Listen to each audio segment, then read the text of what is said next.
नमस्कार दोस्तों, स्वागत है आप सबको अनमोल चैनल में। आइए सुनते हैं देवी गीत।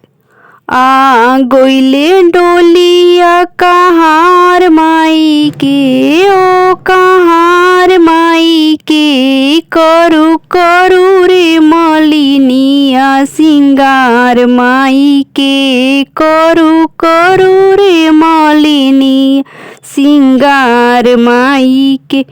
टिकावा पेन्हा दे माई के, हारावा पेन्हा दे, टिकावा पेन्हा दे माई के, हारावा पेन्हा दे, बिंदिया लगा दे चटकदार माई के, ओ चटकदार माई के, करू करू रे मलिनिया सिंगार माई के, करू करू रे मलिनिया सिंगार माई के। गोइले डोलिया कहार माई के, ओ कहार माई के, करू करू रे मलिनिया सिंगार माई के। नथिया पेन्हा द माई के, झुमका पेन्हा द, नथिया पेन्हा द माई के, झुमका पेन्हा द, सिंदूरा लगा द चटकदार माई के, हो चटकदार माई के, करू करू रे मलिनिया सिंगार माई के, करू करू रे मलिनिया सिंगार माई के।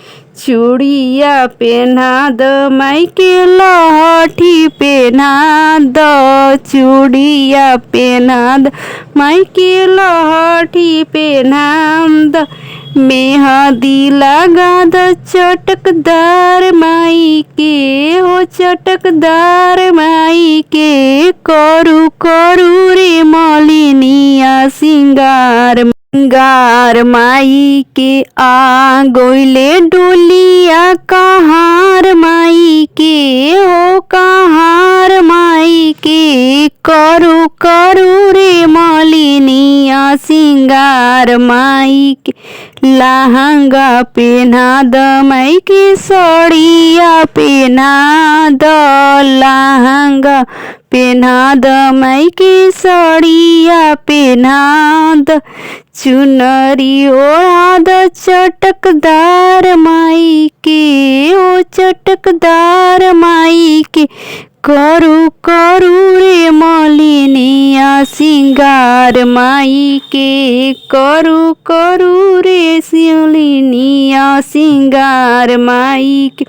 बिछिया पेन्हा द माई के, पायल पेन्हा द, बिछिया पेन्हा द माई के, पायल पेन्हा द, महावावर लगा द चटकदार माई के, हो चटकदार, करू रे मलिनिया सिंगार माई के, करू करू रे मलिनिया सिंगार माई के।